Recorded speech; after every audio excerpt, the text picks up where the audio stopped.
Hello my dear students, welcome back. Myself Gurinder Pal Singh, hope you all are fit and fine. This is the third video of the chapter Is Matter Around Us Pure? In this video, we will study about the numericals of concentration of solution and physical and chemical changes. So students, this lecture is going to be very much interesting. Let's start. Before starting the numericals of concentration of solution, let's have a recap on concentration, which we have discussed in our previous video. So students, the concentration of a solution is the amount of solute present in a given amount of solution, or the amount of solute dissolved in a given mass or volume of solvent. So accordingly, the formula of concentration of solution is equals to amount of solute divided by amount of solution, or amount of solute divided by amount of solvent. Dear students, there are various ways of expressing the concentration of a solution, but here we will learn only two methods. By first method, concentration is represented by mass percentage of solution. The formula is mass of solute divided by mass of solution into 100. And second method for calculating concentration of solution is mass by volume percentage of solution. Its formula is mass of solute divided by volume of solution into 100. Now let's start the numerical. Statement is a solution contains 40 grams of common salt in 320 grams of water. Calculate the concentration in terms of mass by mass percentage of the solution. So students, this is clear from the statement that the solute is salt and solvent is water. Mass of solute is 40 grams and mass of solvent is 320 grams. And students, we know that mass of solution is equals to mass of solute plus mass of solvent. So total mass of solution is equals to 360 grams. Now we will apply the formula of mass percentage of solution, that is mass of solute divided by mass of solution into 100. On simple substituting the values, we will get a result that is equals to 11.1%. So let's start with next numerical. The statement of next numerical is a solution has been prepared by mixing 5.6 ml of alcohol with 75 ml of water.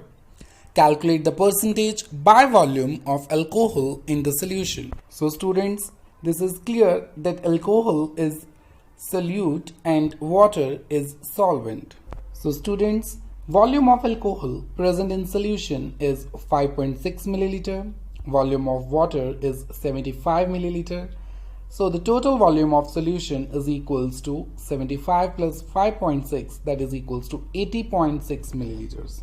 Now students, we will apply the formula of percentage by volume of alcohol, that is equals to volume of alcohol divided by total volume of solution into 100. By simple substituting the values, we will get a result that is 6.95%. So students, the next topic which we will study here is physical and chemical changes. Students, in the previous chapter, we have learnt about a few physical properties of matter. The properties that can be observed and specified like color, hardness, rigidity, fluidity, density, melting point, boiling point, etc. are the physical properties.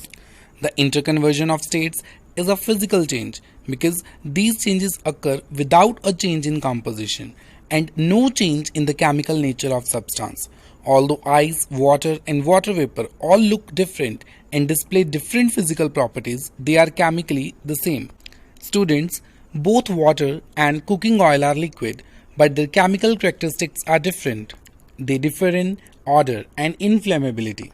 Students, we know that oil burns in air, whereas water extinguishes fire. It is this chemical property of oil that makes it different from water. Students, burning is a chemical change. During this process, one substance reacts with another to undergo a change in chemical composition. Chemical change brings change in the chemical properties of matter and we get new substances. So chemical change is also called a chemical reaction. I know that students, you are still much confused. In order to make this concept more clear, I will give you one practical example. Listen carefully, students. We observe different kind of changes around us. Like if you forget to keep the milk inside the fridge in summers, it gets rinsed. Likewise, when you keep ice out of the refrigerator, you will observe the water around it. And finally, the ice gets converted into water. These all are the changes that are taking place around us. But some changes can be reversed, like water can be converted back to ice, but rinsed food item cannot be made fresh again. Well, students, it is important to understand the difference between chemical and physical changes. Some changes are obvious, but there are some basic ideas you should know. Physical changes are usually about physical states of matter. Chemical changes happen on a molecular level when you have two or more molecules that interact. Students, chemical changes happen when atomic bonds are broken or created during chemical reactions. Students, listen carefully as I'm going to give you one more interesting example. Well, students, when you step on a can and crush it, you have forced a physical change. However, you only change the shape of the can. It was not a change in the state of matter because the energy in the can did not change. Also, since this was a physical change, the molecules in the can are still the same molecules. No chemical bonds were created or broken. In the similar manner, when you melt an ice cube, you have a physical change because you add energy. You added enough energy to create a phase change from solid to liquid. Physical actions such as changing temperature or pressure can cause physical changes. No chemical changes took place when you melted the ice. The water molecules are still water molecules. On the other hand, students, chemical changes happen on a much smaller scale. While some experiments show obvious chemical changes, such as a color change, most chemical changes are not visible. The chemical change as hydrogen peroxide becomes water cannot be seen since both liquids are clear.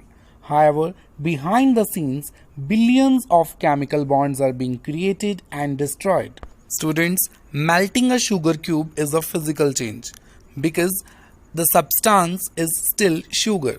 Burning a sugar cube is a chemical change, as fire activates a chemical reaction between sugar and oxygen. The oxygen in air reacts with sugar and chemical bonds are broken. Students, we know about iron. Iron, when it is exposed to oxygen gas in air along with moisture, you can watch the process happen over a long period of time. The molecules change their structure as iron is oxidized, eventually becoming iron oxide. Rusty pipes in abandoned buildings are real-world examples of oxidation process. So students, we have studied many interesting examples of physical and chemical change. Now one question for you. Tell me students, chopping a banana is a physical or chemical change? Just think about it. We have discussed many interesting examples about physical and chemical changes. Think students, think. Cutting a banana is a physical or chemical change? Let me tell you. Since cutting a banana only changes its appearance, a new substance is not formed. That makes this an example of a physical change.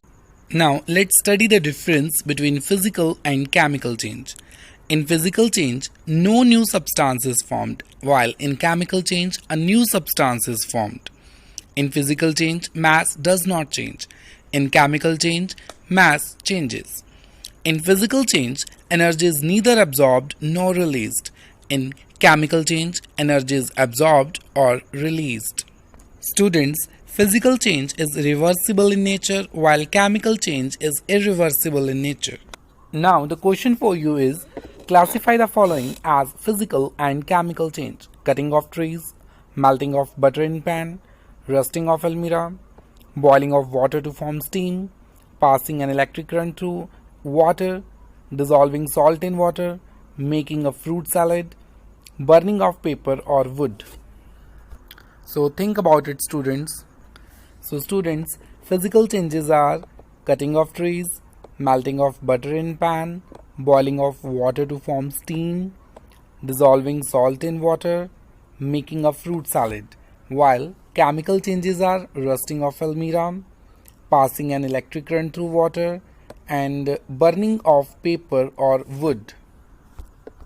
My next question is, which of the following are chemical changes? Growth of plant, rusting of iron, mixing of iron fillings and sand, cooking of food, digestion of food, freezing of water, burning of candle. Just think about it, students. Think.